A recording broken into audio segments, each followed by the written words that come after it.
শিক্ষক, রংপুরের কৃতি সন্তান জনাব অধ্যাপক আব্দুল্লাহ আল মামুন উপস্থিত আছেন।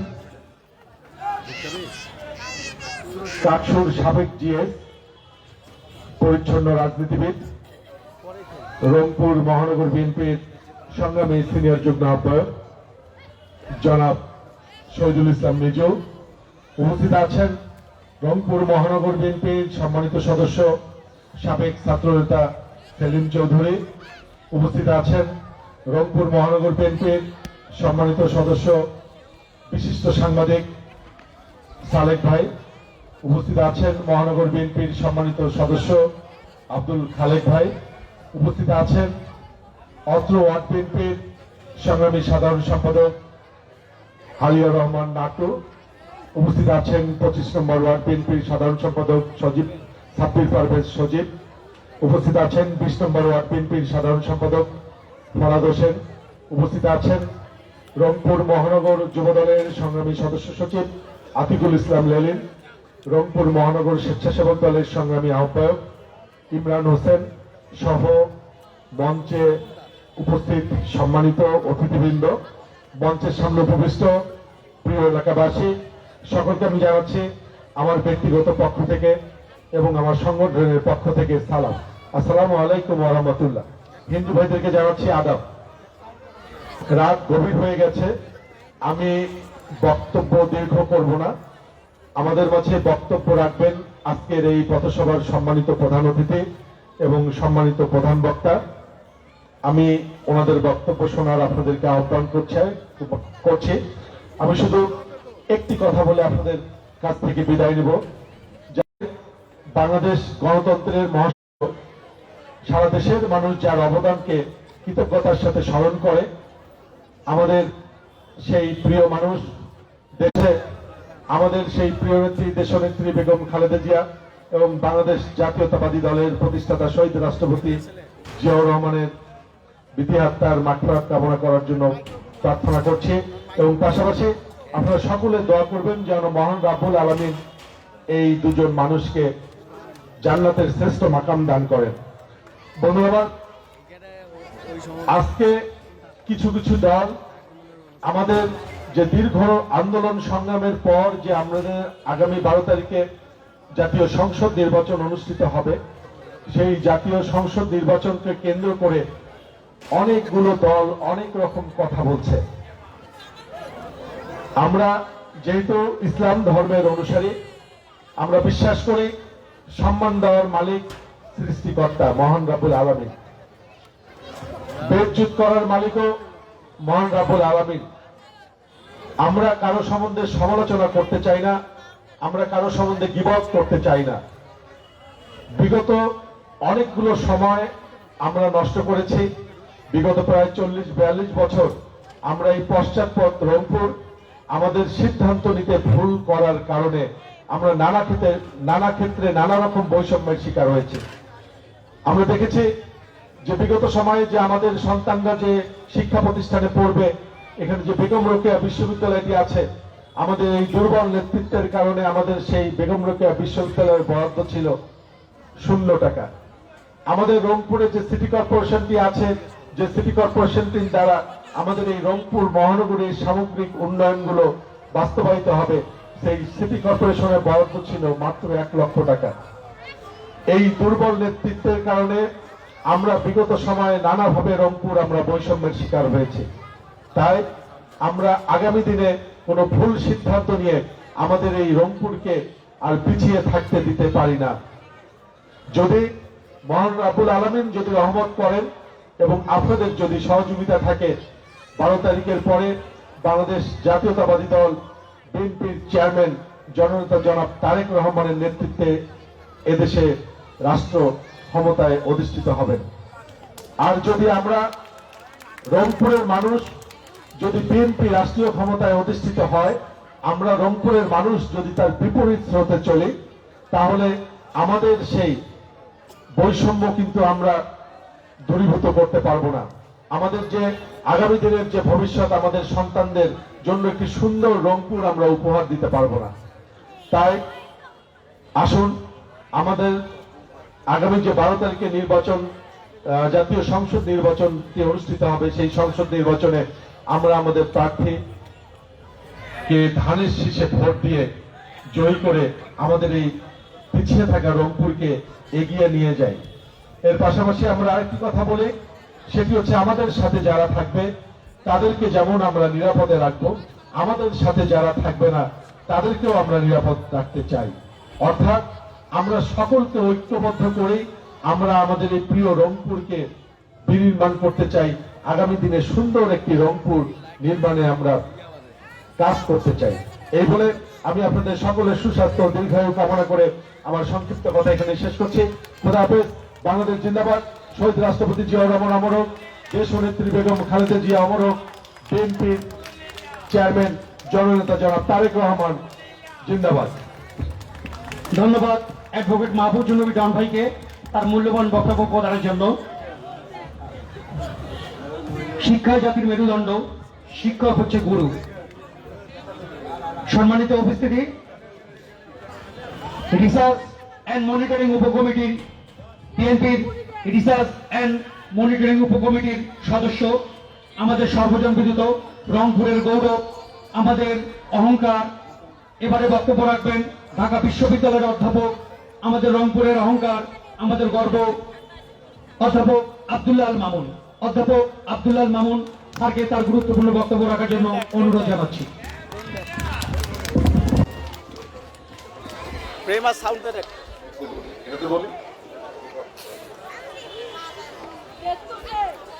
মঞ্চে উপবিষ্ট বাংলাদেশ জাতীয়তাবাদী দল বিএনপির এবং অঙ্গ সংগঠনের নেতৃবৃন্দ এবং উপস্থিত সুধীমণ্ডলী, বিশেষ করে আমি অনেক নারী উপস্থিত দেখছি, মা বোনরা, আসসালামু আলাইকুম।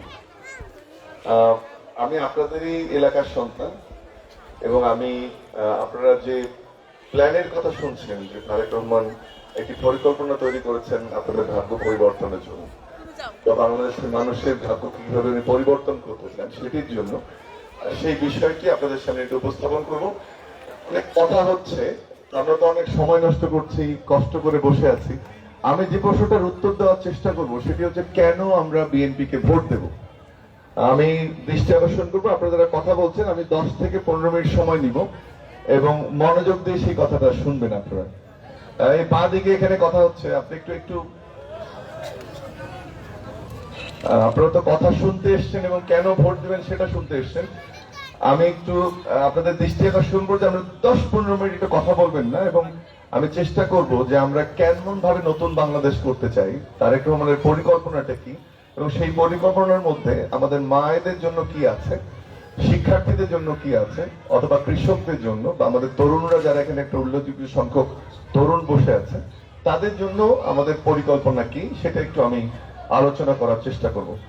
আমার মনে হয় যেহেতু আমরা আপনার এই শহরের মানুষ, এখানে ডন ভাই একটু আগে বলে গেল, আশা করি যে অন্যান্য বক্তারাও বলেছেন যে আমাদের ভোটের ক্ষেত্রে সিদ্ধান্ত গ্রহণে আমরা ভুল করেছি, এবং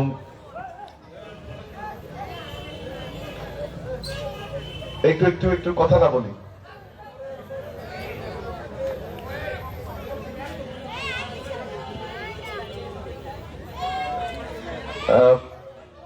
যে জিনিসটা বলতে চাচ্ছিলাম যে আমরা ভোটের ভুল সিদ্ধান্ত নিয়েছি। সব সময় যে দল সরকার গঠন করেছে আমরা ভোট দিয়েছি অন্য পক্ষে।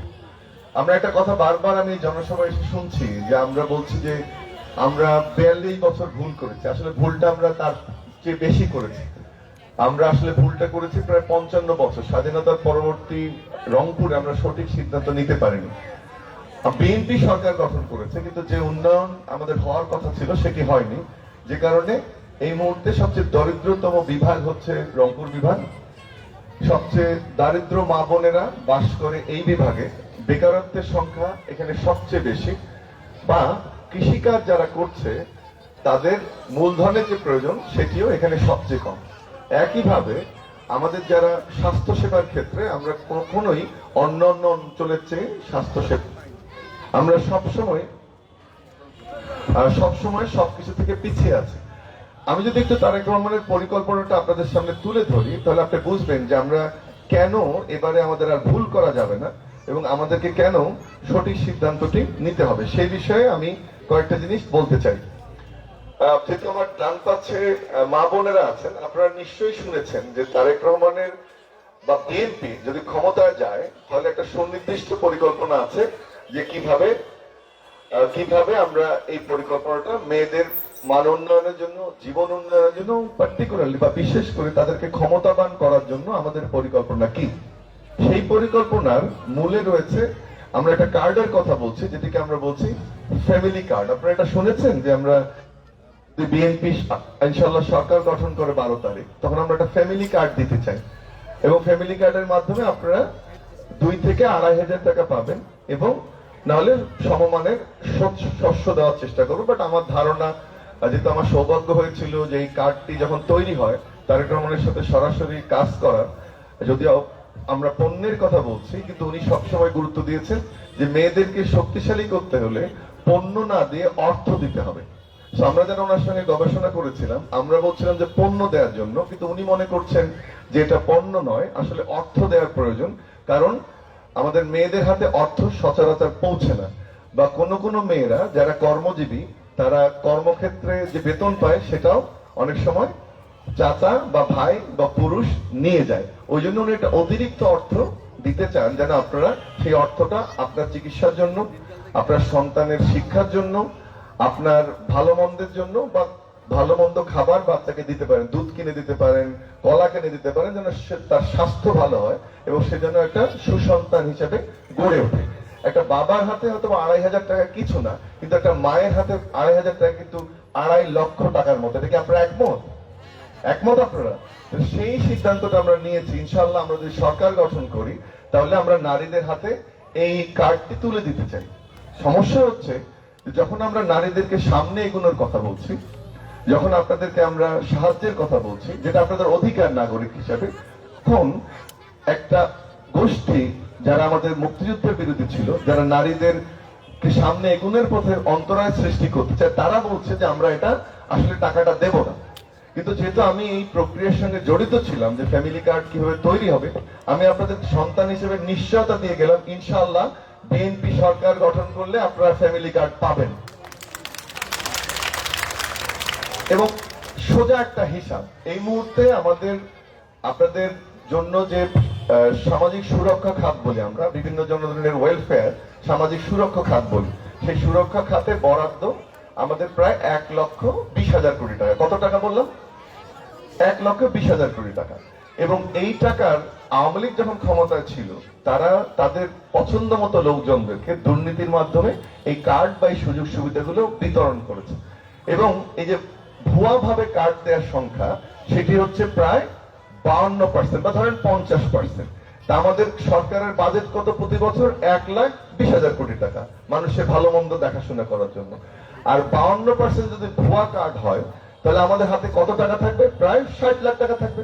অর্থাৎ শুধুমাত্র যদি আমরা দুর্নীতি দমন করতে পারি তাহলে আমাদের হাতে কত টাকা থাকবে? 60 লক্ষ কোটি টাকা। এই 60,000 কোটি টাকা, এই 60,000 কোটি টাকা আমাদের হাতে থাকবে। এবং সেই 60,000 কোটি টাকা থেকে আসলে ফ্যামিলি কার্ডের জন্য প্রয়োজন প্রথম অবস্থায় 12,000 কোটি টাকা বা পরবর্তী ধাপে 18,000 কোটি টাকা। তাহলে কি বিএনপির হাতে এই টাকা থাকবে না থাকবে না? কার্ড কি দেয়া যাবে না যাবে না? তাহলে যারা আল বদর বাহিনীর থেকে আল বদর পরিণত হয়েছে তারা ঠিক বলছে না আমরা ঠিক বলছি? ইনশাআল্লাহ আমরা ফ্যামিলি কার্ডের ব্যবস্থা করব। দ্বিতীয় আরেকটি বিষয় যে আমাদের এখানে যদিও শহরে কথা বলছি, বাট আমাদের অনেকের পরিবার কৃষি কাজের সঙ্গে জড়িত। একটু হাত দেখতে পারি যে আপনারা কৃষি কাজের সঙ্গে কারা জড়িত? এই জায়গাটার সমস্যাটা কি হয়েছে বুঝতে পারছি না। আচ্ছা থাক, ঠিক আছে, থাক। আমাদের কারা কৃষি কাজের সাথে জড়িত একটু হাত দেখি, যে কৃষি কাজের সাথে জড়িত এটা হাত দেখি। আপনার এদিকে কেউ কৃষি কাজ করে আত্মীয় স্বজন? আমাদের যে এখনকার অর্থনীতি বা আমাদের যে সারা দেশে আমরা যে অর্থনীতির কথা বলি, আমরা রাস্তাঘাট এটা ওটা বানাচ্ছি, এর কিন্তু 45% আমাদের কৃষকদের টাকা। এই যে আমি যে রাস্তাঘাটে চলছি, বিভিন্ন সরকারি সুযোগ সুবিধা ভোগ করছি, মেডিকেলে যাচ্ছি, এর 45% যোগান দেয় আমাদের কৃষকরা। বুঝেছেন? এই কৃষকদের উন্নয়নের জন্য যদি প্রথম কেউ ভেবে থাকে সেটা কে জানেন? সেটা কে ছিল? শহীদ প্রেসিডেন্ট জিয়াউর রহমান। উনি খাল খনন কর্মসূচির মাধ্যমে একটা তলাবিহীন দেশকে একটা খাদ্যে স্বয়ংসম্পন্ন দেশ হিসাবে গড়ে তুলেছিলেন। সেজন্য তার সুযোগ্য সন্তান তারেক রহমানের ভাবনা হচ্ছে যে যেসব কৃষকরা এই মুহূর্তে ব্যাংকের লোনে ধুকছে বা সমস্যা হচ্ছে তাদেরকে 10,000 টাকা পর্যন্ত ইনশাআল্লাহ বিএনপির পক্ষ থেকে ঋণ মওকুফ করা হবে। এখন শুধু তো ঋণ মওকুফ করলে হবে না, তাকে তো আমাকে সাহায্য করতে হবে। আমরা এই জন্য বলছি যে এই ঋণ মওকুফের পাশাপাশি কৃষকদের ক্ষেত্রে যে তারা অনেক সময় এনজিও থেকে লোন নেয়, তাই না? এনজিও থেকে লোন আছে কার কার, একটু হাত দেখি। তাহলে তো এটা বলা যাবে না। ইনশাআল্লাহ যদি বিএনপি ক্ষমতায় আসে, আপনাদেরকে কথা দিয়ে গেলাম যে আপনাদের যারা এনজিও তে লোন নিয়েছেন সুদ সহ 10,000 টাকা লোন আমরা মওকুফ করব। হয়তোবা এখানে এতগুলো মানুষ, আমরা একজন হাত তুলেছেন, আপনি কি পেয়েছেন সাহায্য? আমি জিজ্ঞেস করছি পেয়েছেন কিনা।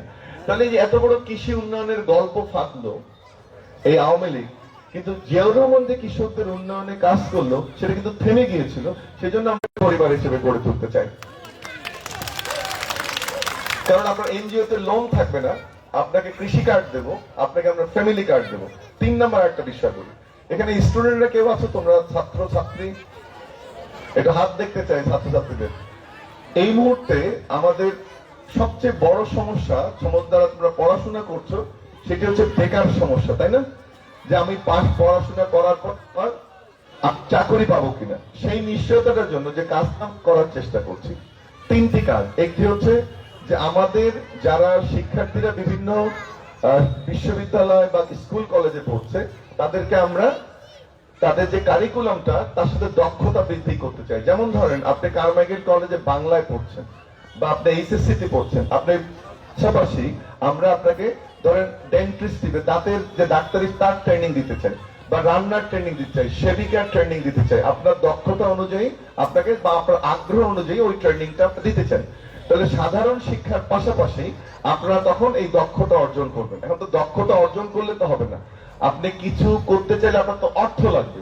2টি কাজ আমরা করবো ইনশাআল্লাহ। প্রথমটি হচ্ছে যে যারা যেসব শিক্ষার্থীরা তাদের অর্জনের ক্ষেত্রে অর্থ অভাব হচ্ছে তাদেরকে আমরা শিক্ষা লোন দিতে চাই, তাহলে তার পড়াশোনার অসুবিধা হবে না। এখন আমি শেষ করলাম কিন্তু আমি চাকরি পাচ্ছি না, সেজন্য আমরা বলছি যে যারা এই মুহূর্তে বেকার আছে 30 লক্ষ, যে বোঝাটা আমাদেরকে ফ্যাসিস্ট সরকার চাপিয়ে দিয়ে গেছে, তাদের জন্য আমরা একটা প্রণোদনার ব্যবস্থা করবো, যে তারা বেকার হলেও তারা একটা ভাতা পাবে।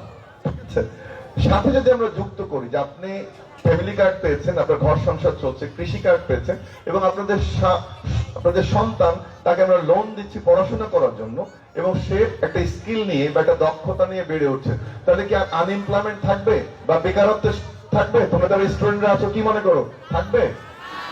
সত্যি বলতে জিয়াউর রহমান বাংলাদেশ গড়ে তোলার চেষ্টা শুরু করেছিলেন, কিন্তু ষড়যন্ত্রকারীরা তাকে হত্যা করার কারণে সেই স্বপ্নের অপমৃত্যু করেছিল। আপনারা বেগম রোকেয়ার নাম শুনেছেন? কে? আমাদের নারী মুক্তির অন্যতম পথিকৃৎ। যদি বেগম রোকেয়া নারী মুক্তির পথিকৃৎ হন, তাহলে আরেকজন মহিষী নারীকে সত্যিকারের মুক্তি দিয়েছিলেন উপবৃত্তি দেওয়ার মাধ্যমে, স্কুলের ফিস না নেওয়ার মাধ্যমে, কর্মদক্ষতা বৃদ্ধি করার মাধ্যমে। তার নাম বলতে পারবেন? তার নাম কি? বেগম।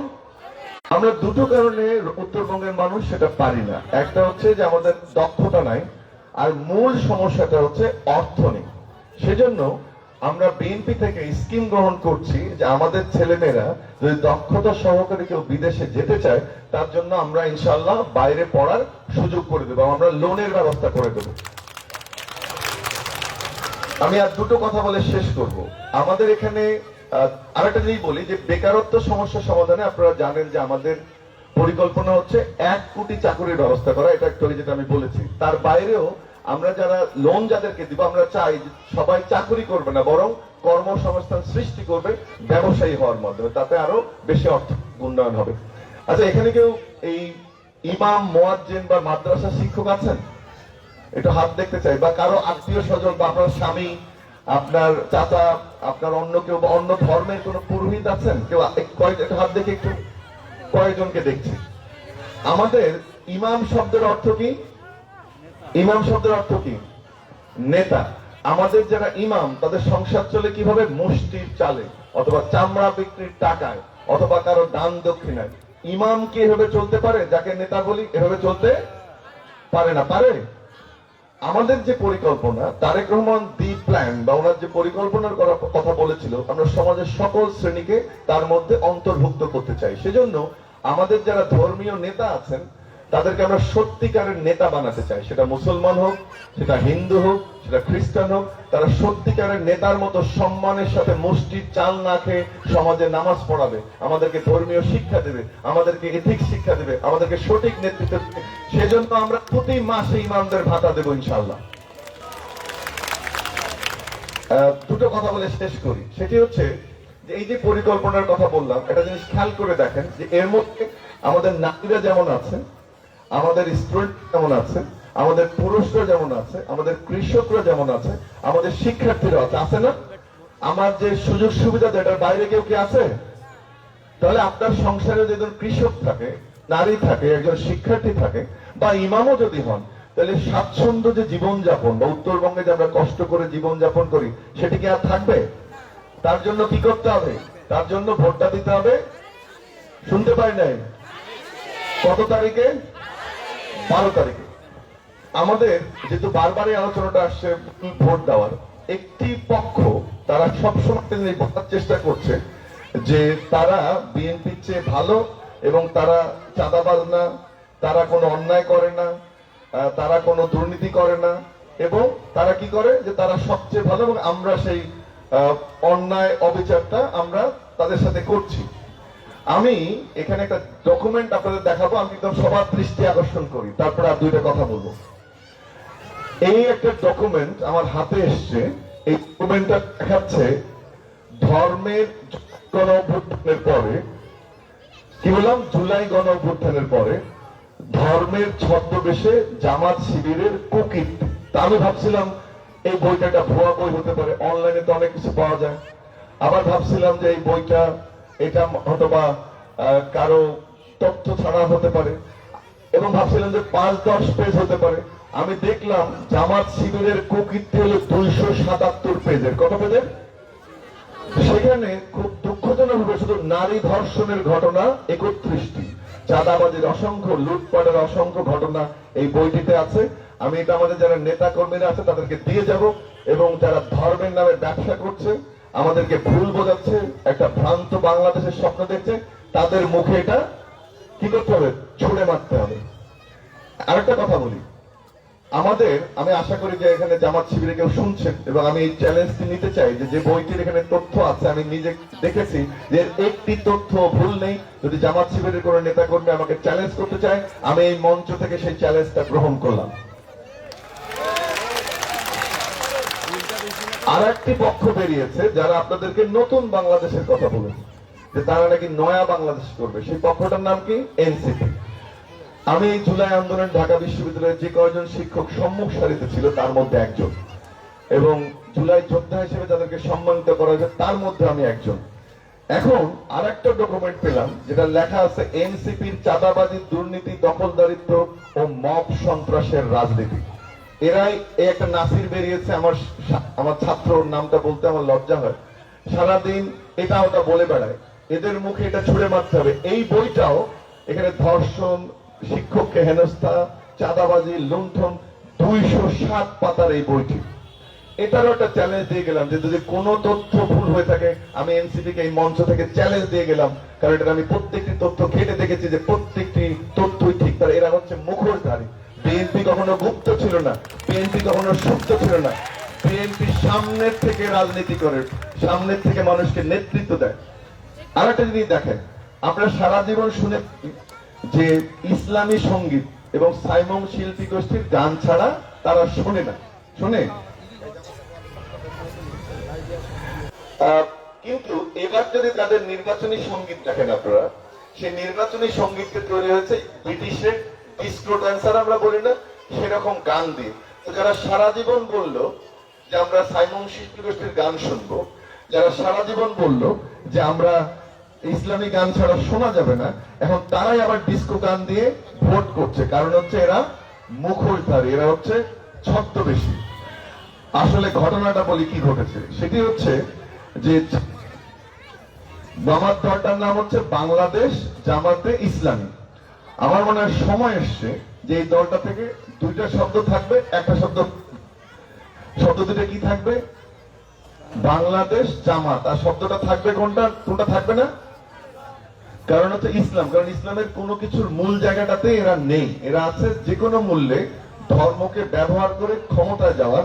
এবং যে কুকীর্তির তালিকা আমি দেখালাম, তাহলে একজন নামাজ পড়া রোজা করা বেহেশতে যাওয়ার কথা যারা বলছে, সেই কুকীর্তি তারা যদি সাধারণ একজন মানুষের চেয়ে করে, তাহলে গোনা 1 গুণ হবে না 100 গুণ হবে।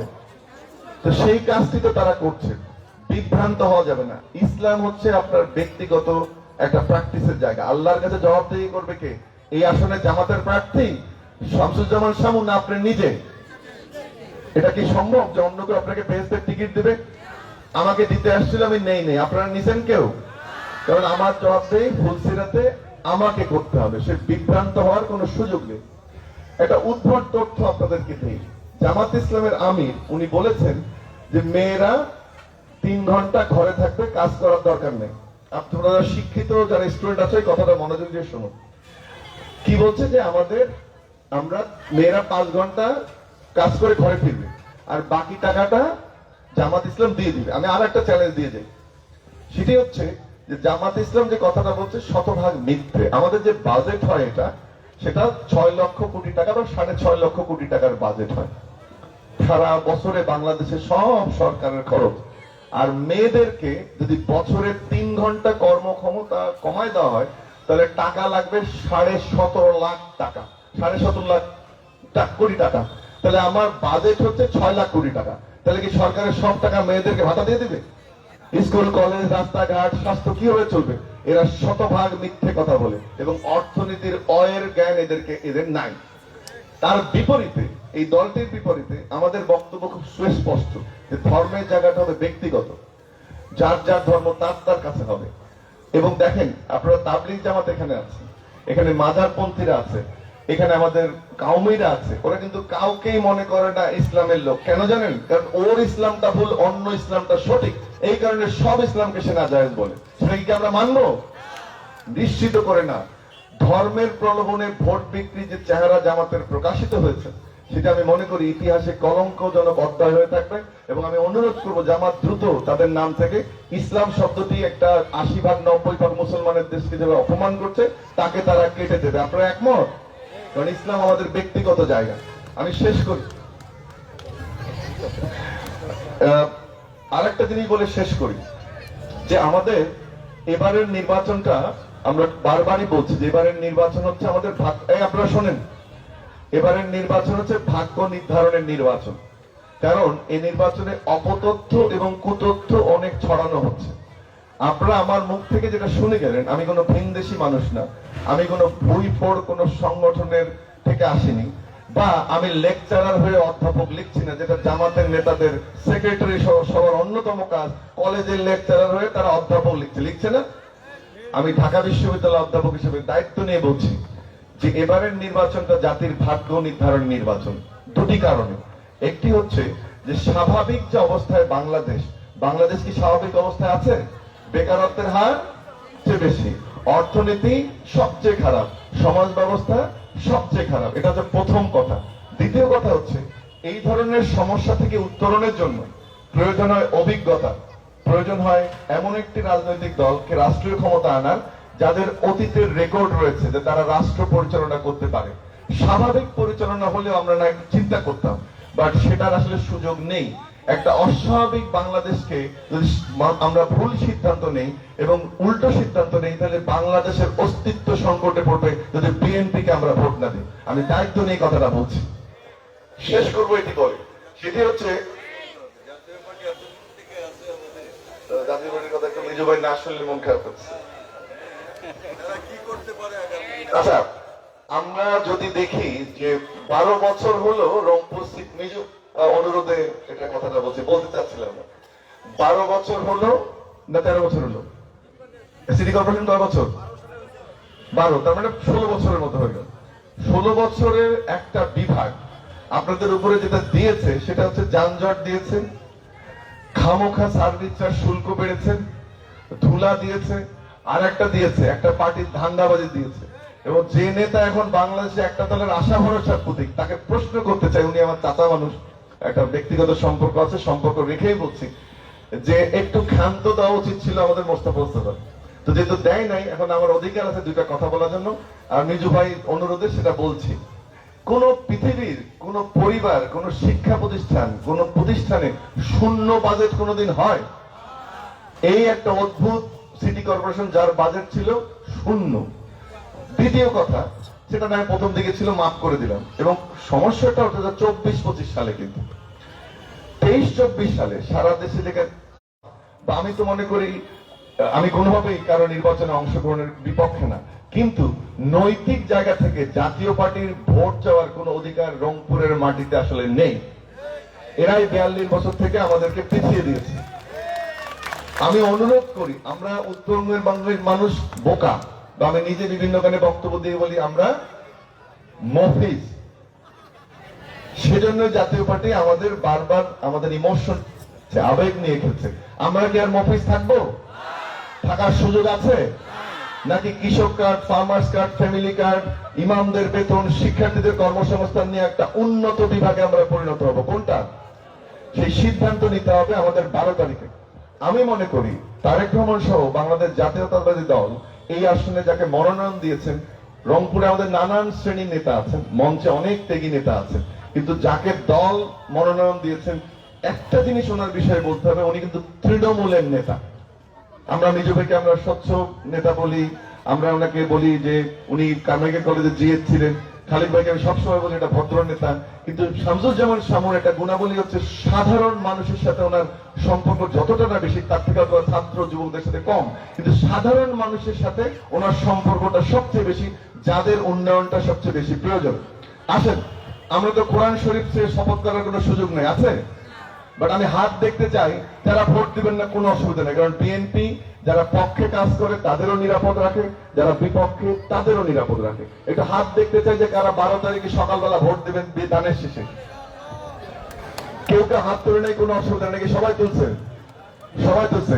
ইনশাল্লাহ আমরা 12 তারিখে ধানের শীষকে জয়যুক্ত করব, কথা দিয়ে গেলাম। যে প্রমিস গুলো আমরা করছি সেটা বাস্তবায়ন করব ইনশাল্লাহ। ভালো থাকবেন সবাই। ধন্যবাদ স্যার অধ্যাপক আব্দুল্লাহ মাহমুদ স্যারকে। ওনার কাছ থেকে আমরা অনেক সুন্দর সুন্দর গুরুত্বপূর্ণ কথা শুনলাম। আমার আগে আমরা, আমাদের আগে দেশ, সবার ক্ষমতার আগে জনতা, সবার আগে বাংলাদেশ।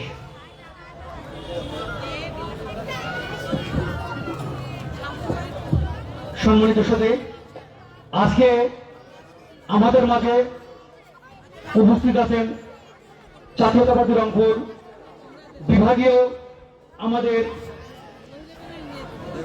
অভিভাবক, রংপুর বিভাগীয় সহ সাংগঠনিক সম্পাদক, আমাদের সবার প্রাণপ্রিয় আব্দুল খালেক ভাই।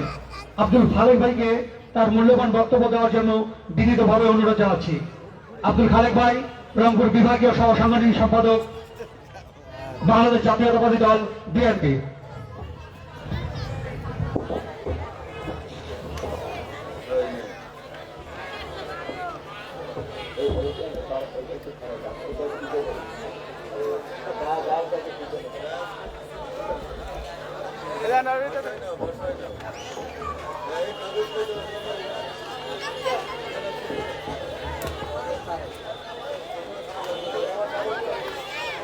কি রে, মার্কা আছে?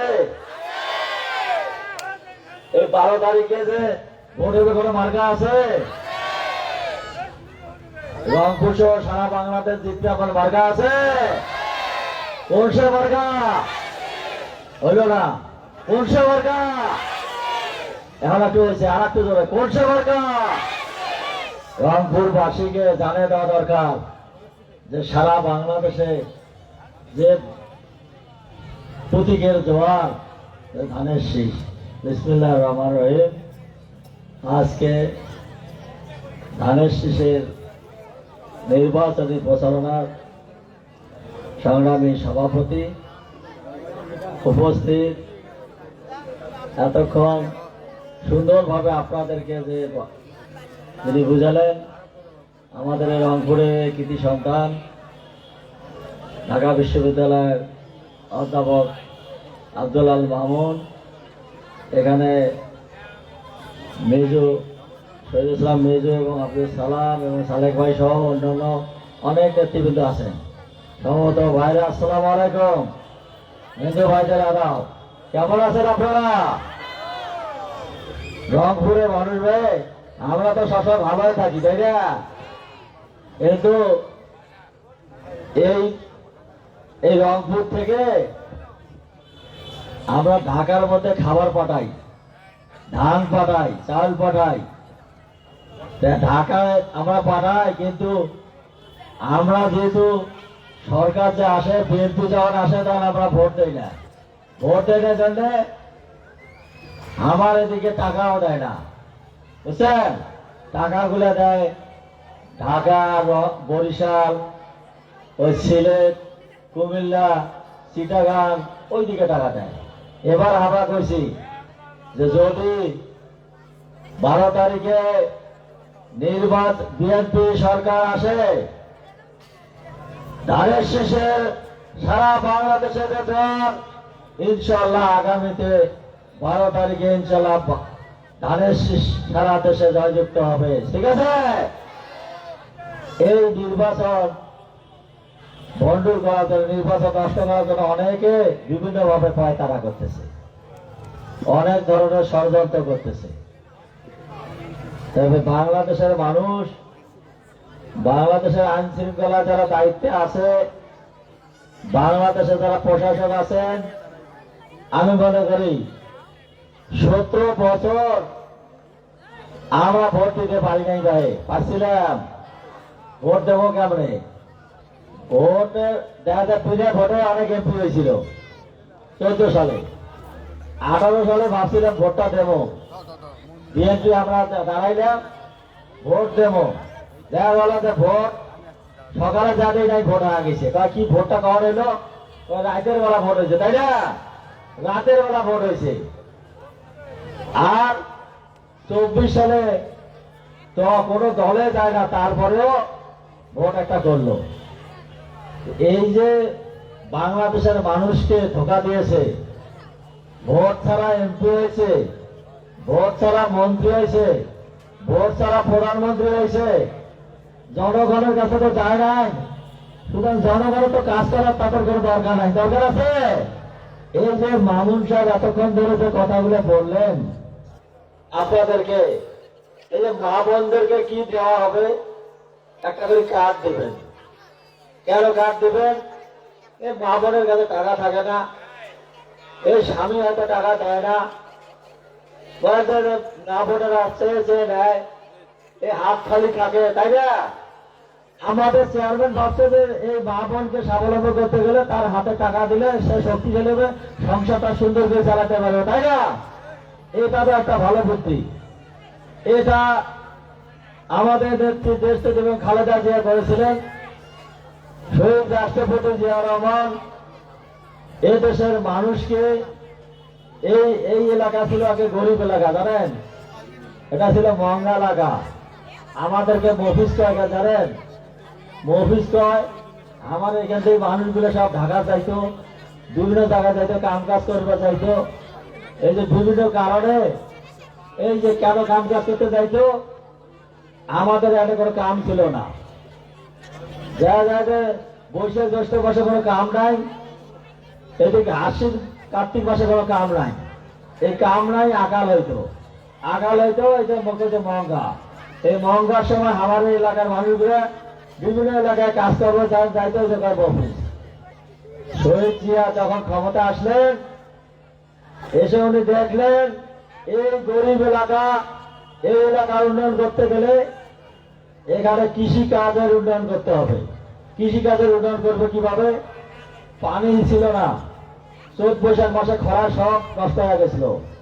যারা মুরব্বী আছে তারা জানে, 71 সালে যে দুর্ভিক্ষ হয়েছিল সারা বাংলাদেশের এই রংপুর এলাকায়, যে রংপুর, কুড়িগ্রাম, লালমনিয়া, নীলফামারী, গাইবান্ধা, এখানে হাজার হাজার মানুষ না খেয়ে মারা গেছিল, কারণ আমার খাবার ছিল না। এই কারণে জিয়া রহমান এসে ওই খাল খনন করছে, ডিপ টিউবওয়েল দিছে, পানি সেচ করছে, পা দিয়ে পানি সেচ থাকে। জানেন না আপনারা, যারা আগে বয়স্ক আছে তারা তো জানেন। এই করে ইরি আবাদ করছে, ইরি আবাদ করছে। আজকে যে ইরিটা দেখেন, আগে অনেকে বলছিল যে খাদ্য নাকি তারাই স্বয়ং সম্পূর্ণ করছে, যারা আগে বিনা ভোটের সরকার ছিল তারা আমরা নাকি খাদ্য স্বয়ং সম্পূর্ণ করছে। খাদ্যে এই দেশ স্বয়ং সম্পূর্ণ করছে শহীদ রাষ্ট্রপতি জিয়া রহমান। শহীদ রাষ্ট্রপতি জিয়া রহমান, তার দল বিএনপি, সেই দলের মার্কা কি? সেই দলের মার্কা কি? তাহলে যে দলের প্রতিষ্ঠাতা শহীদ রাষ্ট্রপতি জিয়া রহমান, যিনি যুদ্ধ করছেন, এই দেশ স্বাধীনের জন্য সংগ্রাম করছেন, যুদ্ধের ঘোষণা দিচ্ছেন, নিজের যুদ্ধ করছেন। যুদ্ধ এই আমার এই রংপুরের মধ্যে এই কুড়িগ্রামে করছে না, কুড়িগ্রামে জিয়া রহমান কুড়িগ্রামে এসে যুদ্ধ করছে, দেশ স্বাধীন করছে। এই জন্য ওনার বাড়ি বগুড়া, এইখানে উনি এই ইরি চাষ করে খাদ্য সম্পন্ন করছে, যেটা আমরা এখন আর মঙ্গা নাই। আগে মঙ্গা আছে নাই, আমার এখানে কাম আছে, কিন্তু পরবর্তী যারা সরকার আছে এই এলাকায় শিল্প কারখানা করা দরকার ছিল, গার্মেন্টস কারখানা করা দরকার ছিল। এই এলাকায় কৃষি যারা উৎপন্ন করে সেগুলার রক্ষণাবেক্ষণের দরকার ছিল, কিছুই করে নাই। আমার এলাকায় কোনো টাকাই দেয় না। তাই আমরা আবার এই যে মামুন সাহেব আছে, উনি কিন্তু তারেক রহমানের সাথে এই যে ফ্যামিলি কার্ড, এই যে কৃষক ভাইদেরকে যে কার্ড দেবে কার্ড, এই যে মা বোনদের যে ঋণ আছে ঋণগুলো পরিশোধ করবে এগুলা ব্যবস্থা, এই যে কৃষি এই যে এনজিও থেকে ঋণ দিচ্ছেন এইগুলো মৌকুব করে, এইগুলো ব্যাপারে কিন্তু ওনারা তারেক রহমানকে পরামর্শ দিচ্ছেন, এইগুলো নিয়ে কাজ করছেন। আমরা চাই এনাদের কাছে আগামী দিনে ইনশাল্লাহ বিএনপি ক্ষমতা আসতেছে, বিএনপি ক্ষমতা আসলে আমরা যেন আমাদের প্রতি যেন বিবাদ সুলভ আচরণ করা না হয়, আমাদের যেন সব ছেলের মতো আচরণ করা না হয়। রংপুরে বাজেট দিবে না তা হবে না, ওই ঢাকার মতো, চিটাগাং, বরিশাল, কুমিল্লার মতন রংপুরের মতো সমান টাকা দিতে হবে, আমরা আদায় করে দেবো ইনশাআল্লাহ রংপুরের জন্য। আপনারা যেহেতু দায়িত্বে আছেন, আপনারা চেয়ারম্যানকে বলবেন রংপুরের মানুষ যেন এই টাকা থেকে বঞ্চিত না হয়। রংপুরে উন্নয়ন করা হবে। আমাদের মাঝে আমাদের এই রংপুরের রংপুর আসনের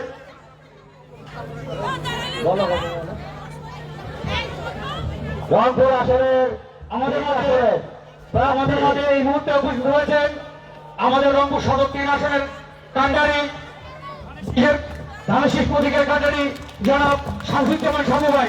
জনাব শামসুজ্জামান শামু ভাই আমাদের মাঝে উপস্থিত হয়েছেন। আমরা সবাই করতালির মাধ্যমে জনাব শামসুজ্জামান শামু ভাইকে গ্রহণ করব।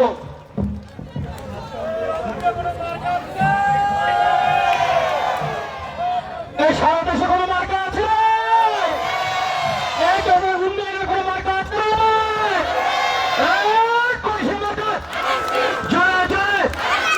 একটি মার্কা তারেক রহমান, শামু ভাইয়ের কলসি মার্কা, জোড়া বলো 12 তারিখের উন্নয়নের একটি কথা দিলাম। ঠিক আছে, রাত অনেক। শোনেন, যে কথাটা বলছিলাম, আমরা রংপুরের মানুষ, আমার অবহেলিত মানুষ, আমার প্রার্থী কেটা শামু ভাই। ধানের শীষের প্রার্থী কে? শামু ভাই ধানের শীষের প্রার্থী। তাহলে এই এলাকার উন্নয়ন করার জন্য আমার ধানের শীষের প্রার্থীকে জয়যুক্ত করা লাগবে, তাই না? কাজ করতে যে কথাগুলো বললেন, এই যে আমাদের বিএনপি যে কথাগুলো বলা হয়েছে, এগুলোর জন্য তো দরকার এই নেতার দরকার আছে না? এই নেতার দরকার আছে। আমরা এই রংপুরের মানুষ আর পিছিয়ে থাকতে চাই না, আমরা আর অবহেলিত হইতে চাই না। আমার টাকা দিবে না, তার আমার নয়, টাকা দিতে হবে। আমরা এই আজকে এই নির্বাচনী ভোটার থেকে বলছি, আগামী দিনে 12 তারিখে বিএনপি নির্বাচিত হলে, তারেক রহমান প্রধানমন্ত্রী হলে, আমরা দাবি করছি আমরা আমাদের এই এলাকা গরিব এলাকা উন্নয়নের জন্য আমাদের সরকারের কাছে আমরা দাবি করব যে এই এলাকা উন্নয়নের জন্য যেন বিপুল পরিমাণ আমাদেরকে টাকা দেওয়া হয়, ঠিক আছে? তার জন্য এখন দরকার আমাদের সরকার, তার জন্য দরকার বিএনপি সরকার, তার জন্য দরকার তারেক রহমানের সরকার, তার জন্য দরকার ধানের শীষের সরকার, তার জন্য দরকার নির্বাচিত এমপি। সুতরাং আমি আর বক্তব্য দেব না, দীর্ঘক্ষণ অনেক রাত হয়েছে, সুতরাং আমাদের প্রার্থী এখানে উপস্থিত আছে। আমি চাই 12 তারিখ সকাল সকাল ফজর নামাজ পড়ে কেন্দ্রে যাবেন এবং সারাদিন আপনারা ভোট দিয়ে সেন্টার পাহারা দিবেন এবং ভোটের রেজাল্ট দেওয়ার পর আপনারা সেন্টার থেকে যাবেন, ঠিক আছে? এই যে ভাইরা হাত তোলেন তো দেখে যাবেন, ভাগনেরা সরকার যাবে ইনশাল্লাহ। 12 তারিখ আমাদের বিজয় হবে, বিএনপির বিজয় হবে, বিএনপির সরকার হবে ইনশাল্লাহ। দেশ পরিচালনা করবে তারেক রহমান ইনশাল্লাহ আগামী দিনে। সুতরাং সকলকে ধন্যবাদ জানিয়ে আমি আমার বক্তব্য শেষ করছি। শহীদ জিয়া অমর হোক, আমাদের দেশ যেতে খালেদা জিয়া অমর হোক, দেশ যেতে খালে অমর হোক, আমাদের বিএনপির চেয়ারম্যান তারেক রহমান জিন্দাবাদ, বিএনপি জিন্দাবাদ, ধানের শীষের প্রার্থী শামু ভাই জিন্দাবাদ, রংপুর জিন্দাবাদ, রংপুর পার্টি জিন্দাবাদ। ধন্যবাদ। আসসালামু আলাইকুম। ধন্যবাদ রংপুর বিভাগীয় সহ সাংগঠনিক সম্পাদক আব্দুল খালেক ভাইকে। ভাই আমরা সবাই একটু বসি, মেহরবানি করে আমাদের প্রার্থী আমাদের মাঝে চলে যাচ্ছেন, আমরা তার মূল্যবান বক্তব্য এখন শুনবো। এই পর্যায়ে আগে সর্বপ্রথম আমাদের মাঝে আমাদের প্রার্থী উপস্থিত হলেন, তাকে 21 ওয়ার্ড হাবিবনগরবাসীর পক্ষ থেকে ধানের শীষের কেস দিয়ে গ্রহণ করে নিচ্ছেন রংপুর জেলা স্বেচ্ছাসেবক দলের যুগ্ম আহ্বায়ক মুনতাসির মামুন মুন্না আমাদের আজকে ধানের শীষ প্রতীকের প্রতীক দিয়ে প্রার্থীকে গ্রহণ করে নিচ্ছেন।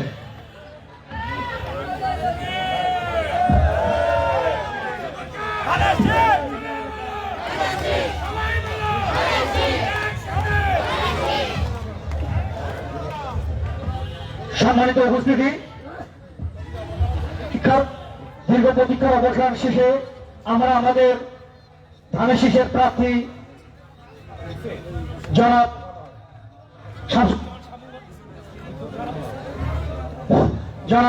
শামসুজ্জামান শামু ভাইকে আমরা আমাদের মাঝে পেয়েছি। আমরা তার কাছ থেকে রংপুর উন্নয়নের যে রূপকথা তার কাছ থেকে আমরা শুনবো, তাই সময় দীর্ঘায়িত না করে এবার আমরা তার মূল্যবান বক্তব্য শোনার জন্য তার কাছে চলে যাব।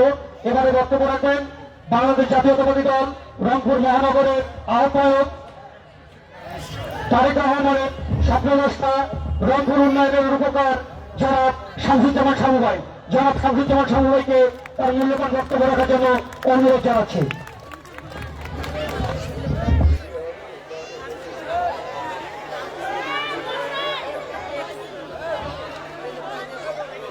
সবাই একটু বসে, মেহরবানি করে সবাই বসি এবং চুপচাপ শুনি।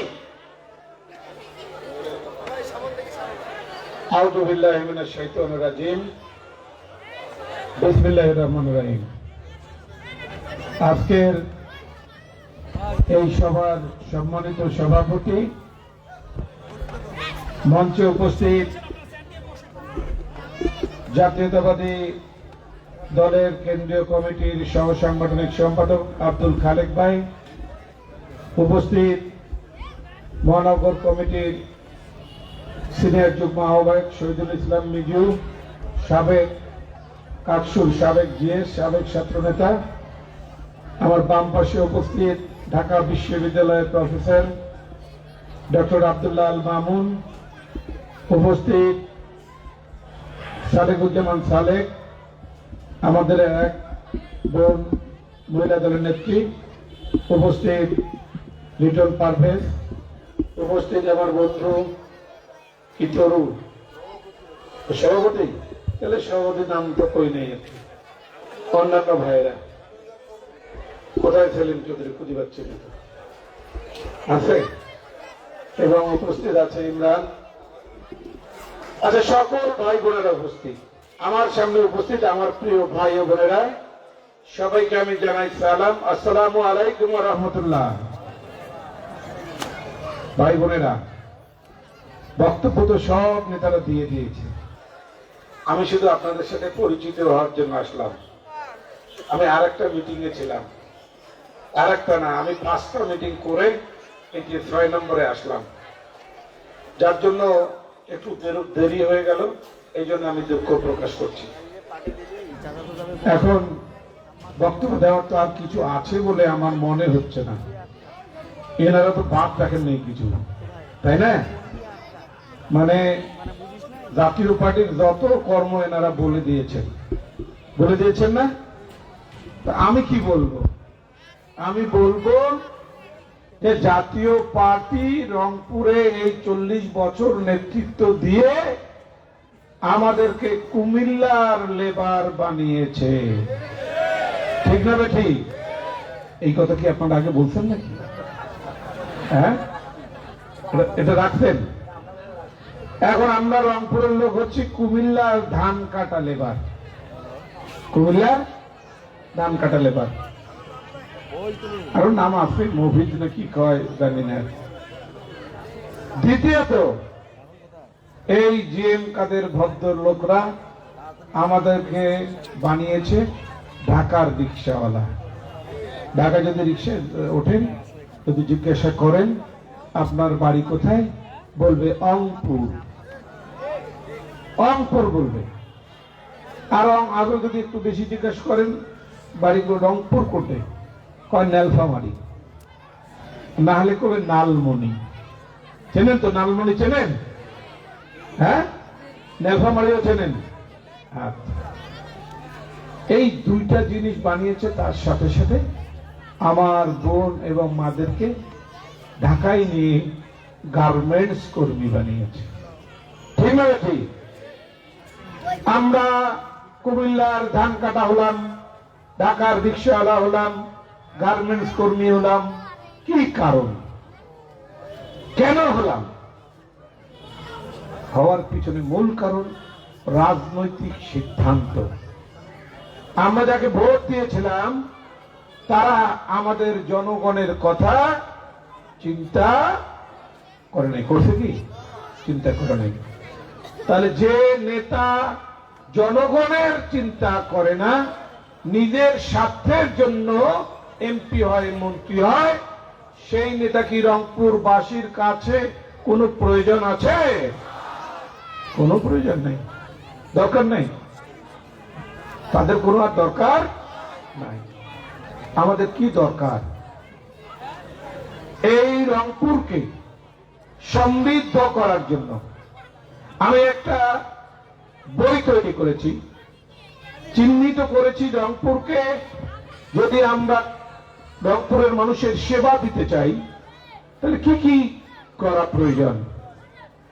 আমি প্রথমেই আমার ওই বইয়ের বিশ্লেষণ দেওয়ার পরে সারাংশ বলেছি, 1 নাম্বার, আমাদের কর্মের সংস্থান করতে হবে, কাজের ব্যবস্থা করতে হবে।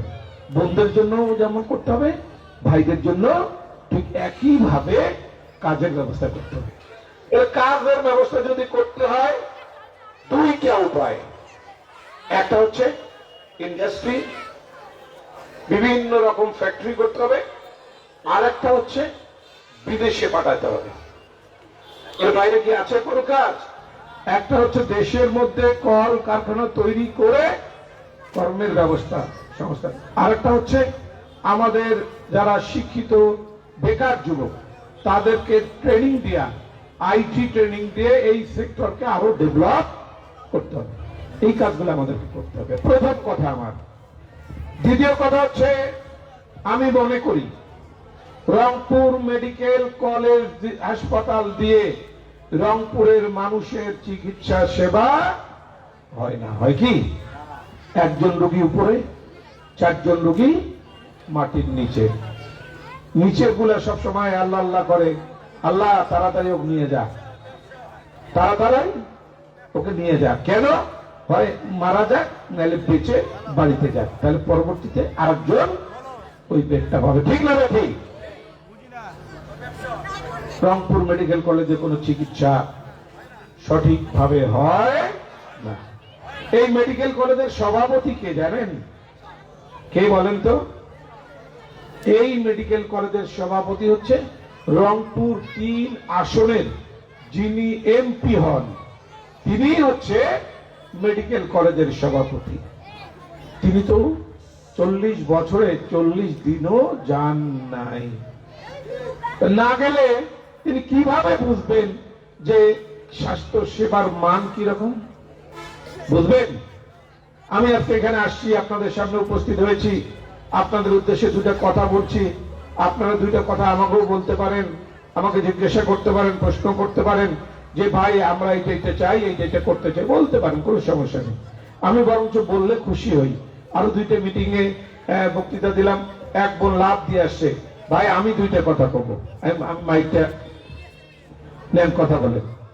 ঘটনাটা হচ্ছে যে আমাদের স্বাস্থ্য সেবার জন্য আমি চিন্তা করেছি রংপুরে আরো 3টা হাসপাতাল করা প্রয়োজন। কয়টা? 3টা। এই 3টা হাসপাতালে কি কি চিকিৎসা হবে? একটা হচ্ছে কার্ডিওলজি, হার্ট অ্যাটাক করে মানুষের, হঠাৎ হার্ট অ্যাটাক করে, সময় আর পায় না। তাহলে এখন যদি আমরা এখানে স্টেশন এই এলাকায় যদি একটা হাসপাতাল করি, কলেজ রোডের ভাই বোনদের যাইতে কি বেশি সময় লাগবে না মেডিকেল যাইতে বেশি সময় লাগবে? কলেজ রোডে আমরা এই মাঝখানে 2টা এবং সদরে একটা, 3টা হাসপাতাল করতে চাই মানুষের সেবা দেওয়ার জন্য। প্রথম ডিপার্টমেন্ট হচ্ছে কার্ডিওলজি, জরুরি চিকিৎসা। দ্বিতীয় হচ্ছে অর্থোপেডিক্স, মানে হাত পা ভাঙে যায়, অ্যাক্সিডেন্ট হয়, ওটা অনেক সময় রোগী কি করে, আপনার রক্তক্ষরণ হয়ে মৃত্যুবরণ করে। তো এই রক্ত বন্ধ করতে গেলে একটা চিকিৎসা দরকার। আমি সেই অর্থোপেডিক ডিপার্টমেন্ট একটা চালু করতে চাই। 3 নম্বর হচ্ছে গাইনি ডিপার্টমেন্ট, মানে এই রোগগুলো তো সবারই হয়, ছেলেদেরও হয়, মেয়েদেরও হয়, হাত ভাঙতে পারে, হার্ট অ্যাটাক করতে পারে, এগুলা হয়। আর একটা গাইনি ডিপার্টমেন্ট রাখবে, তাহলে আমাদের মা বোনেরা কি হবে, তাড়াতাড়ি যে সেবা গ্রহণ করতে পারবে। তাহলে আমরা এই ব্যবস্থা যদি নেই, তাহলে রংপুর মেডিকেল কলেজের উপরে, রংপুরে আজকে 100 বছর আগে 2টা গভর্নমেন্ট স্কুল হয়েছে, একটা জেলা স্কুল, একটা গভর্নমেন্ট গার্লস স্কুল। যখন 50,000 লোক ছিল রংপুর, গোটা রংপুরে বা 1 লাখ লোক ছিল, তখন হয়েছে ব্রিটিশ পিরিয়ডে। তারপর এখন পর্যন্ত আর কোন গভর্নমেন্ট স্কুল হয়েছে? তাহলে গরিব মেধাবী ছাত্রছাত্রীরা কোথায় পড়বে? ক্যান পাবলিকে 20,000 টাকা বেতন দিয়ে পড়তে পারবে? পড়তে পারবে না। এই জন্য তারা ছোটবেলায় ঝরে যাচ্ছে, বাপ পড়াশোনার টাকা খরচ করতে পারে না, ছোটবেলায় তার পড়াশোনা ধ্বংস হয়ে যাচ্ছে। এই জন্য রংপুর শহরে আরো 2 থেকে 4টা গভর্নমেন্ট স্কুল তৈরি করতে হবে। হবে না? হবে। আরেকটা কথা বলি, আমার অনেকগুলো পরিকল্পনার মধ্যে 1টা 2টা বললাম, 3টা বললাম। 4 নম্বর পরিকল্পনা হচ্ছে রংপুরের যে একটা প্রসিদ্ধ খাল আছে, তার নাম কি? বন্ধা কি বলে? আমি বলেছি এই খালকে আমরা 100 বছরের পরিকল্পনা নিয়ে কাজ শুরু করব। কত বছর? 100 বছর। আমরা মরে যাব, আমাদের পরবর্তী প্রজন্ম মরে যাবে, তারপরেও যেন এইটার সৌন্দর্য থাকে। সেটা কি? আমরা এটা দিয়ে এমন ভাবে বক্স করে করব, এক সাইড দিয়ে মাঝখান দিয়ে রাস্তা হবে, যান চলাচল, ওয়ান ওয়ে, না টু ওয়ে হলে অ্যাক্সিডেন্ট হবে, পড়ে যাবে। ওয়ান ওয়ে রাস্তা হবে। ওয়ান ওয়ে রাস্তার সুবিধা কি, এই দিক দিয়ে যাইতেই থাকবে একবার ক্যান্টনমেন্ট পর্যন্ত, আর ডানে বামে আমরা লিংক রোড দিব। ডানে বামে লিংক রোড যদি আমরা দেই, তাহলে আমাদের ওই দিক দিয়ে যানজট রংপুর শহরে অনেকটা কমে আসবে। বিকালবেলা আমাদের মা বোনেরা ভাইয়েরা বাচ্চাদেরকে নিয়ে ক্যানেলের পাড় দিয়ে, ঢাকা যেমন লেকের পাড় দিয়ে হাঁটে, আমরাও এইরকম একটা করব, যে ফ্যামিলি নিয়ে সবাই জগিং করতে পারে, হাঁটতে পারে, ঘুরতে পারে, চলতে পারে। এই সিস্টেমটা আমরা চালু করব। আমার প্ল্যান, আপনারা বিএনপিকে ভোট দিলে, ধানের শীষকে ভোট দিলে, আপনাদের মনোনীত প্রার্থী আমি নির্বাচিত হলে আল্লাহর রহমতে এই সব কাজগুলো 6 মাসের মধ্যে আমরা শুরু করার চেষ্টা করবো ইনশাআল্লাহ। কি বলেন আপনারা? চেষ্টা করবো। এর মধ্যে আরো অনেক কিছু আছে যেগুলো রংপুরের ছোট ছোট সমস্যা আছে। আমি চিন্তা করেছি, রংপুরের মানুষ যদি ধানের শীষে ভোট দিয়ে আমাকে নির্বাচিত করে, 1 মাসের মধ্যে রংপুরের সকল নাগরিককে নিয়ে একটা মত বিনিময় সভা করব। সেখানে আমি শুধু শুনবো আর শুনবো, শুনবো আর শুনবো। আমার পরামর্শ দিবে, আমি সেগুলাকে একসাথে করে পরবর্তী কর্মসূচি গ্রহণ করব। আমার তো অনেক ভুলও থাকতে পারে, অনেক কিছু আছে যেটা আমি জানি না, এই জন্য কি জানার দরকার আছে। তাই ভাই ও বোনেরা, এই প্ল্যান নিয়ে আমরা আগাচ্ছি। আপনাদেরকে মনে করতে হবে এই প্ল্যান বাস্তবায়ন করলে কি করতে হবে, কি করতে হবে। এই প্ল্যান বাস্তবায়ন করলে ধানের শীষকে বিজয়ী করতে হবে। তার বিকল্প আছে? ধানের শীষ যদি বিজয় না হয়, তাহলে এই প্ল্যান বাস্তবায়ন হবে? রংপুরের কাজ হবে? জিএম কাদেরের মতো লোক যদি রংপুরের এমপি হয়, বা অন্যদের মতো রংপুরের এমপি হয়, তারেক রহমান তার কাউকে অ্যালাউ করবে? অ্যালাউ করবে কি? কারণ তারেক রহমান তো ধানের শীষ প্রতীক আমার হাতে তুলে দিয়েছে, দেয় নাই? এবং বলেছে কি, আপনারা ধানের শীষ মার্কায় ভোট দিবেন, আমি রংপুরের সকল উন্নয়ন কর্মকাণ্ডে আপনাদের সাথে থাকবো, বলেছে না? তার মানে কি, তারেক রহমান স্পেশালি আমাদের রংপুর এই নির্বাচনী এলাকা 3-এর জন্য উনি কাজ করবেন। তাহলে ওনার যদি হাতিয়ার না থাকে, ওনার হাতিয়ার কে? এমপি নাকি? উনি কাকে দিয়ে করাবে? এমপি কে দিয়ে করাবে। অতএব ধানের শীষে ভোট দিলে, রংপুরে বিএনপি এখানে জিতলে, ইনশাল্লাহ আমি মনে করি আমাদের এই সব সমস্যাগুলোর সমাধান করা সম্ভব। অন্যথায় কি সম্ভব না। তাই ভাই বোনেরা, বক্তব্য আর দীর্ঘায়িত না, আমি শুধু আমার পরিকল্পনার কথা বললাম, আর জিএম কাদের ওদের ব্যাপারে কোনো কথা বললাম না। শুধু ওরাই আমাদের 2-3টা বানাই দিছে, এইটা আমাদের অব্যাহত আছে। আমি মনে করি তারেক রহমান বাংলাদেশের প্রধানমন্ত্রী হবেন, বিএনপি সরকারে আসবেন, এবং আমরা ইনশাআল্লাহ তোমাকে, এবং আমরা আমাদের এই প্রিয় রংপুরকে আমরা একটা আধুনিক রংপুর হিসাবে প্রতিষ্ঠিত করব। নাকি বলেন আপনারা? আধুনিক রংপুর করতে হবে আমাদেরকে। কুমিল্লা এটা ওটা ওরা বহুত কিছু করছে, করে নাই? আমাদের দিকে তাকাইছে। তাই আমি একটা স্লোগান দিয়ে আমার কথাগুলো শেষ করবো ভাই বোনেরা। আমি 2টা স্লোগান দেব, বিএনপির লোকজন আমার উপর রাগ করতে পারে, একটা ব্যাপারে রাগ করতে পারে। কি? বিএনপির লোকজন স্লোগান দেয়, ভোট দিব কিসে? একটু জোরে শুনুন, ভোট দিব কিসে? ধানের শীষে ভোট দেব। এখন আমি বলি যে ধানের শীষে দিলে ভোট না, দেখলে আমি এগুলো শুনতে চাই না। আমি চাই ধানের শীষে দিলে ভোট শান্তি পাবে রংপুরের লোক, ঠিক না ভাই? রংপুরের লোক আমরা শান্তি পাবো। আমরা বাংলাদেশ নিয়ে আর ভাববো না, বাংলাদেশ নিয়ে ভাববো তারেক রহমান। আমার অত মাথা নাই, অত বড় মানুষ নই, আমি বাংলাদেশ নিয়ে ভাববো। আমি আমাদের মেডিকেলের মধ্যে বলুক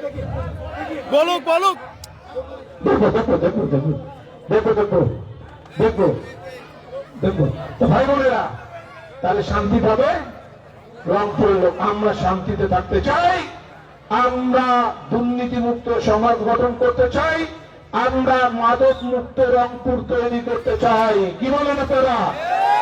মাদক আমাদের সমাজকে ধ্বংস করেছে। আমি ইতিপূর্বে বলেছি অনেক মিটিং এ, আমি জনগণের ভোটে এমপি নির্বাচিত হলে আল্লাহর রহমতে রংপুরে মাদক ব্যবসায়ীরা হয় মাদক ব্যবসা ছেড়ে দিবে, নাহলে রংপুর কারাগারে যে ঘুমাবে। ঠিক কিনা? ঠিক। মাদক ব্যবসায়ীরা সমাজের খুব ডিস্টার্ব করে, পরিবার ধ্বংস করে, নিজেকে ধ্বংস করে, সবকিছু করে। আমরা এটা মুক্ত করতে চাই এবং রংপুরে সবকিছু সবাই মিলে আমরা একটা ভালো রংপুর তৈরি করতে চাই। আপনারা চান তো? রাজি আছেন তো? এই জন্য সবার কাছে আমার অনুরোধ, একটাই পথ, ধানের শীষে ভোট দিয়ে এমপি আপনাদের ঘরের কাছে নিয়ে আসা, এমপি আপনাদের হাতের মধ্যে নিয়ে আসা এমপিকে, নাকি বলেন? আপনাদের হাতের মতো এমপি নিয়ে আসবেন ইনশাল্লাহ। আমি এমপি হলে আপনাদের হাতের মুঠোর মধ্যে থাকবো, যখন খুশি তখন আমাকে কাজে লাগাইতে পারবেন। কি বলেন ভাই বোনেরা?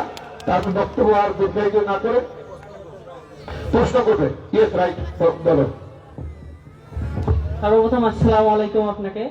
তো আমার প্রশ্নটা হচ্ছে যে আমরা দেখেছি এর আগে আমরা যদি জিএম কাদের তো নির্বাচিত হয়েছিল, তো সেক্ষেত্রে দেখা গেছিল যে উনি শুধু হয়তো বা নির্বাচনী সময়ই আমাদের রংপুর 3 আসনে আসছিল, কিন্তু নির্বাচনের পরে তিনি ওই ঢাকায় সেটেল কিংবা এরকম টাইপের তিনি আর কি এই আসনে আর আসে না।